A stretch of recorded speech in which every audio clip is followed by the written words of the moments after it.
వచ్చి నేను 4000 ఇస్తా అంటే నమ్ముతారు ఎవరైనా? నమ్ముతారా? కానీ కేసీఆర్ సార్ మీరు అందరు చూసిండ్రు, మొదటిసారి గెలిచినప్పుడు ఏమన్నాడంటే నేను 5-6 ఇస్తానులే 1000 చేస్తా అన్నాడు. 1000 చేసిండా చేయలేడా? ఇచ్చిండా చేయలేడా? రెండోసారి గెలిచినప్పుడు 2000 చేస్తా అన్నాడు. చేసిండా చేయలేడా?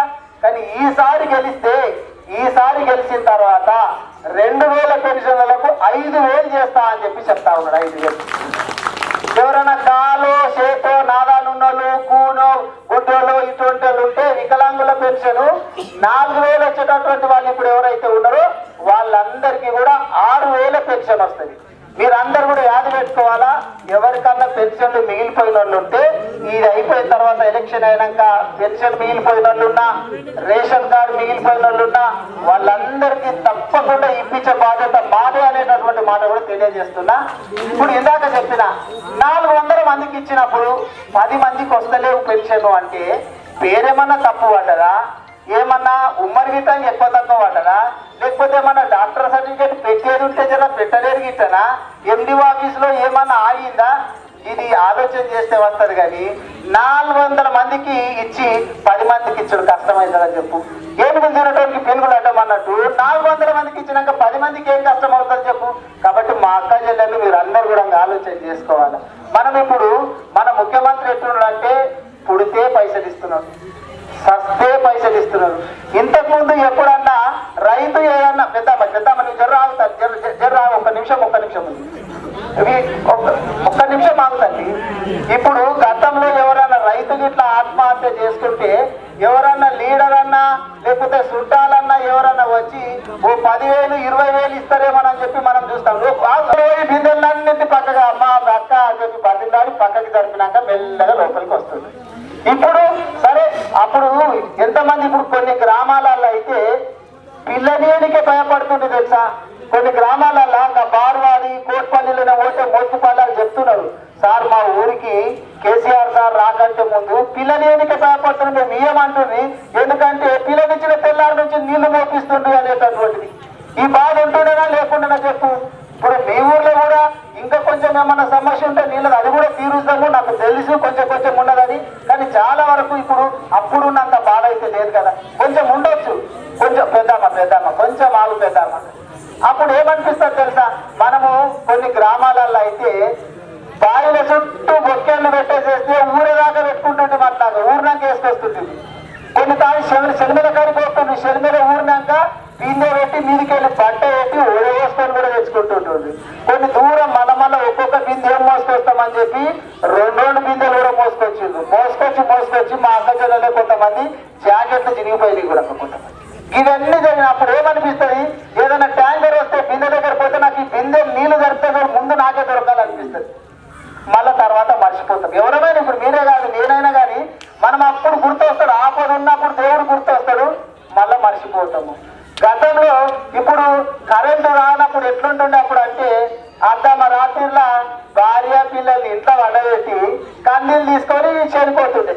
ఎందుకంటే ఆ దొంగ రాత్రుల్లోనే అర్ధమ రాత్రిలో కరెంట్ వస్తుండే కాబట్టి పోతే ఆ కరెంటు షాక్ కొట్టి చచ్చిపోతుందా, బాంబు కడిచి వస్తాడా, తేలు కడిచి వస్తాడా తెలియదు. ఈ భార్య కూడా ఇక్కడ ఇంట్లో ఆమె కూడా మా ఆయన రాత్రిగా ఇంకా రాకపోయాని వీళ్ళకి కూడా పెద్దగా ఎప్పుడు వస్తాడనేది వీళ్ళకి ఉంటుండే రండి ఉంటుండే. అప్పుడు ఏమనుకుంటుండే భార్య, అప్పుడు మళ్ళీ దేవుడు గుర్తొస్తుండే, క్రీస్తు గుర్తొస్తుండే, కృష్ణుడు గుర్తొస్తుండే, అల్లా గుర్తు ఏమంటుండే, మా భర్త జర చేనుకోయాడు కదా మంచిగా ఇంటికి రాని దేవుడా అని మొక్కుతుండే. కానీ ఇప్పుడు అర్ధమరాత్రిలో చేనుకోయేట్లు ఉన్నదా పెద్దమ్మ? మన ఇష్టం వచ్చినప్పుడు నీళ్ళు వాళ్ళ పెట్టుకునేటట్టు ఉన్నదా లేదా? మనం ఎందుకంటే మర్చిపోతుంటాం.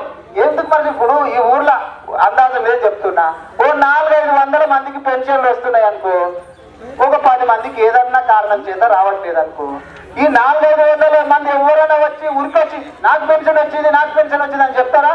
చెప్పరు, ఎవరు కూడా చెప్పరు. వచ్చేటోళ్ళు ఈ 10 మంది ఉంటారు కదా, నేను నీకు 6 క్రితం పేపర్ ఇచ్చిన సర్పంచ్ 6 నెలల క్రితం కూడా నేను ఇంటికాడికి వచ్చి అడిగినా ఈడడిగినా అని వీళ్ళు అడుగుతా ఉంటారు. దానితో ఇంకేం చేస్తారు ఈ కాంగ్రెస్? ఒక్కరొక్కరికి 5 లక్షలు ఇచ్చేటటువంటిది కేసీఆర్ సార్ ఇచ్చిండు. మనం ఒక్కొక్కటి ఆలోచన చేయాలా.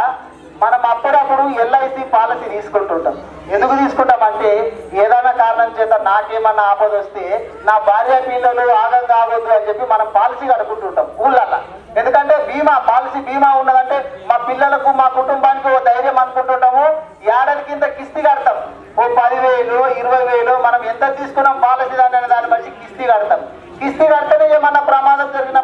1,50,000 వచ్చేటివే వస్తాయి.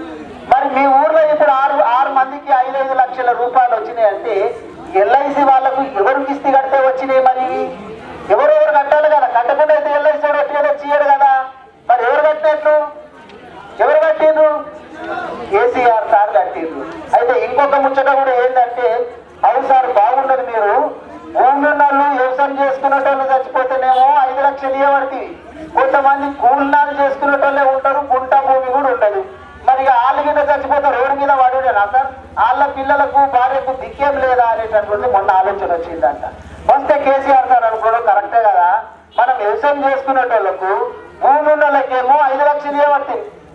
ఇప్పటి నుంచి అందుకే ఏమనుకున్నాడు కేసీఆర్ సార్ అంటే, మన రాష్ట్రం మొత్తంలో తెలంగాణ రాష్ట్రంలో తెల్ల రేషన్ కార్డు ఉన్నటువంటి వాళ్ళు 1 కోటి చిల్లర ఉంటారు.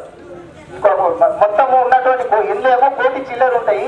అందులో తెల్ల రేషన్ కార్డు ఉన్నటువంటి వాళ్ళేమో 93 లక్షల మంది ఉంటారు. 93 లక్షలు, ఒకటి కాదు రెండు కాదు. అయితే ఇప్పుడు ఏమంటుండంటే, ఇప్పటి నుంచి తెల్ల రేషన్ కార్డు ఉంటే చాలు, వాళ్ళకు భూమి ఉన్నదా, వాళ్ళ పేరు మీద భూమి లేదా అటువంటిది ఏం చూడం. ఏ కుల పొల్లన్నా కానీ, ఏ మత పొల్లన్నా కానీ, ఆడవాళ్ళు కానీ, మగవాళ్ళు కానీ, మొత్తం రాష్ట్రంలో అందరి పేరు మీద ఏడగాడికి కిస్తీ నేనే కడతా, ఎవరు చనిపోయినా కానీ 5 లక్షల రూపాయలు ఇప్పిస్తాము అనేది ధీమా. అంటే మొత్తానికి ఇప్పుడు మనం ఎల్ఐసి పాలసీ కట్టుకున్నట్టు పాలసీ మొత్తం రాష్ట్రం మీద అందరి మీద కడుతున్నాడు అన్నట్టు. ఇంతకంటే మంచి ముఖ్యమంత్రి దొరుకుతారా? మనం మీద ఆలోచన చేస్తాము. మన పిల్లల పేరు మీద మనం ఏమైనా చేపించుకోవాలంటేనే ఎంత ఆలోచన చేస్తుంటాము.